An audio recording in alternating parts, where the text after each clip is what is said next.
time we have Mr. Graham Powell, the founder of the Global Day of Prayers, to be here with us to share about his will on the global movement and something rather in-depth. Thank you very much. Thank you very much. It's a privilege to be here with you. Nice to be here in Cape Town, your hometown, right? Yes, I'm born and bred here in Cape Town. Yeah, and this is the starting place of the GDOP. Right. That's right. Yeah. Okay, let's start here. Actually, I found from the website of the GDOP that the whole movement uphold many biblical values. But as you know, in this day in the Lausanne Congress, sometimes it's difficult to uphold some kind of values, biblical values. For example, inclusiveness, especially the experience of the Chinese delegates of the Lausanne Congress these days, quite clear. It's not easy to uphold the inclusiveness value. Sometimes there will be other way that making something inclusive become exclusive. Yes. You know, as a leader of a global movement, GDOP, can you advise what kind of things can do to avoid such a kind of change happening? You know, I'm encouraged. I'm actually excited. And obviously, Lausanne has been a wonderful privilege to see people from almost 200 nations coming together. And the fact that the Lausanne gathering like this hasn't been held in, I think the last one was 20 odd years ago, one almost says to yourself, we need to do this more often. And I would like to think that every 5 years or maximum 10 years is what's needed. And as I've been chatting with many people, just to see the excitement and to see how little negativity there is, I would almost say I have heard of no negativity, and I've just heard people speaking about how excited they are and are so constructive. And so often you hear, when it comes to a conference, people talk about another talk show. This has not just been another talk show. So there's a lot of constructive things. Yes, one is sad that the Chinese delegation have not been able to be here in force, and that's a great pity. And of course, there's been a lot of prayer for them. But I believe that God has a plan with all of these things. We would certainly not like to have people come here, and when they get back home, that there's all kinds of persecution, and that rather that time will progress and we will see some constructive things coming out, even of this sad scenario. But I'm excited, and we pray for our brothers and sisters in China, and we believe that there's a lot of positive things happening there. But any kind of, say, precaution or something can be done so that such a kind of platform can fully be used as an inclusive platform. Yes. Yeah, for the sake of coordination. Yes. You know, you were asking about biblical principles. Of course, the 2 Chronicles 7:14 is the theme that we have with Global Day of Prayer. And of course, it says, if my people who are called by my name will humble themselves and pray and seek my face and turn from their wicked ways, then will I hear from heaven, forgive their sin and heal their land. And I think that's what we're praying for many parts of the world. Of course, China is a serious area of prayer.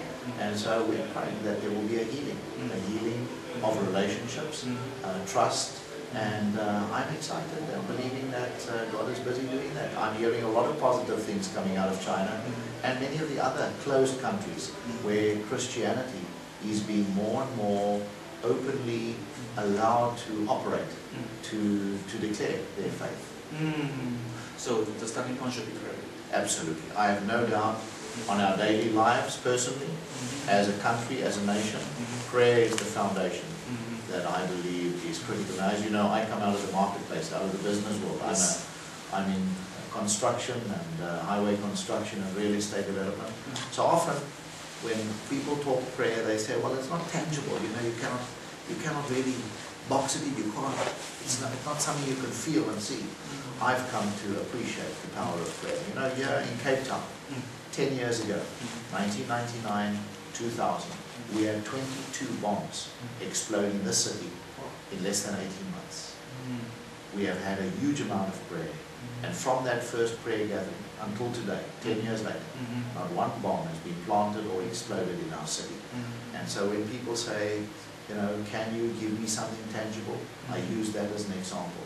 of how prayer has helped to turn a situation around. But for prayer, actually,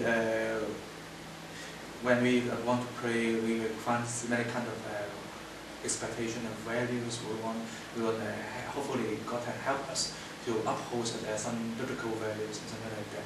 Well, globally speaking, I think this is something common to all the nations and all the different countries, and people with, for example, peace, for example, the integrity, and for example, the kindness, many kind of things. But for those local things, when it have to go down to earth, so become localized, things will become rather complicated. For example, justice. Justice, everybody will say is good thing. Okay, but when it's down to earth, when it's to go to the local situation, then well, we understand sometimes it's not easy to find a common understanding to a single item. Yes. Yes. So, how can GDOP solve this kind of problem? One of the key things that I believe has come out of the Global Day of Prayer has been the bringing together of people from different denominations, leaders, that is, Christian leaders. And around the world, when I speak to leaders, they will say to me that the key thing that GDOP has done has been to help to facilitate that unity in the body. And I just think back of my visit to Hong Kong last year, in 1999, when to see all of those leaders together on the stage and taking hands and talking unity. And that to me is one of the many examples. So when it comes to the diversity of views on many aspects, we're not going to solve that in one day.